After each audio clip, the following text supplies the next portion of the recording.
So how do we cultivate love in our lives? Because love is a water elemental, and you first need to cultivate it in your body. And so to keep water in your body, you need to do things that cultivate that. So in Ayurvedic medicine, they have the concept of kapha dosha. These are certain foods that actually can help the body retain more water. And kapha is a blend of water and earth, because earth soaks up water. It's very porous, and it is receptive to containing water. Air, of course, dries out water, and fire burns it and transmutes it into air. So earth is the natural sort of companion for water. And if you see places that are quite fertile, they often have a lot of trees, a lot of green and natural resources that contain water. I think that it's actually something like each tree can contain up to something like 50,000 gallons of water, a large tree can. And so if you think about that, each tree is almost like a swimming pool full of water. These are reservoirs that hold on to water. And so working with energies and elementals that are connected to trees, just as much as working with energies and elementals connected to water, will also help you cultivate. So beings and gods that are connected to trees. So in Norse lore, that would be Yggdrasil itself. You can speak to the world tree, which is an actual vessel for the waters of the 9 realms. So the Yggdrasil feeds off of the love of the 9 realms.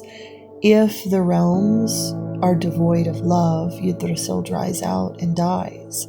And so our own little inner tree, our inner Yggdrasil, is the same. If we do not have enough love in our lives, if we do not have enough loving interactions, if it's internally and or externally, we do tend to wither and desiccate, and we grow brittle and are unable to move into new forms. So it's always important to connect to trees and the abundance that trees give us. Water also, it exists in a perfect balance of light and dark. In a way, you could think of water gods as being liminal gods, gods of the ocean and gods of the rivers and the seas. They are gods that understand the depth and the feelings of human existence in its entirety, the darkness and the light. And that's another thing, is you cannot feel love until you feel the anger. You cannot feel true love until you feel the despair. Feelings exist in their own state in our water, in our watery kosha, our watery shell, and that is the wisdom body. And we, each of us, have a water body, just like we have an earth body, which is our physical body, a fire body, an air body, and a spirit body. And so our water body contains our emotional development and our emotional expressions. And so when we meet certain people in our lives, that water body gets knowledge. It gets the ability to have knowledge. And some people have a more advanced water body than others. Being profusive and chasing after love does not mean that you have a strong water body. There's many different things that you can look at to look at the strength of your water body. One is, are you able to love people in complexity? So are you able to appreciate and love somebody even though you don't get anything back from them? Are you willing to appreciate and love somebody even if they don't love you back? Are you willing to appreciate and love somebody even if they don't measure up? And sometimes maybe they hurt you, betray you, or fail you. These sorts of things grow your water body. They grow your watery sense of self. So another way that you can also cultivate your innate sense of love is to heal your own body with its balance with water. So if you're not eating enough water-filled foods, so are you eating fresh fruits and vegetables? Are you eating fresh fruit? Are you eating foods with a tremendous amount of water and maybe nourishing broths and teas?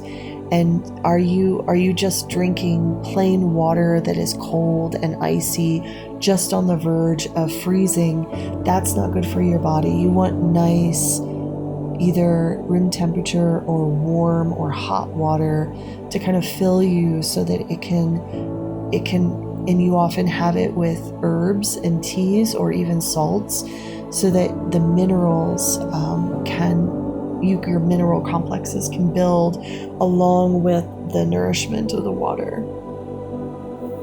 So there's a lot of different ways. Anything that you can do to support your body in its adequate retainment of water is going to help you. If you are prone to dehydration, it could be that you are just not receiving enough love.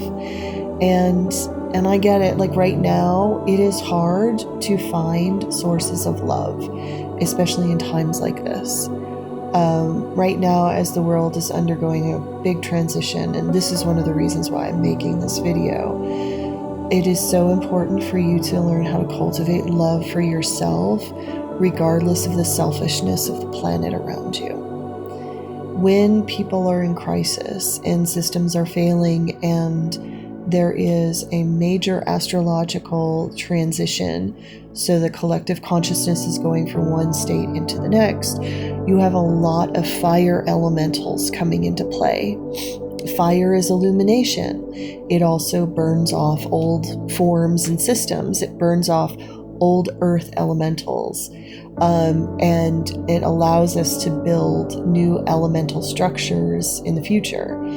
Water can sometimes get caught up in that. It can get choked with the ash of the burning forms of the past. It can also get dried up through so much illumination and so much new ideas coming that water can either boil off or dry up, and you can experience a drought of spirit where you may not feel like you have any desire to continue and to move on. That's another thing. If you know that you're struggling with feeling hopeful, or if you're struggling with feeling motivated to engage with the world and with people around you, most likely you are desiccated. You are dried up, and your water elemental is really low in your body.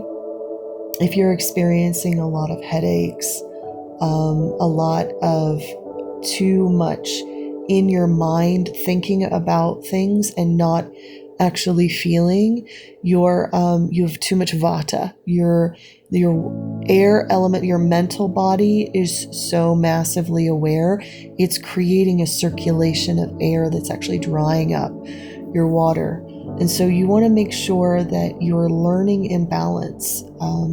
So recently I changed my ritual structure of doing a lot of mantras, and I noticed that I started feeling desiccated because mantras bring in a lot of vata energy, a lot of air, which has given me new insights, and I needed new insights in my life, but it also has dried up a lot of the watery parts of me that need to be refilled. And how we refill that water is really going back into what makes us feel loved and grounded, safe and secure and seen and valued and cherished.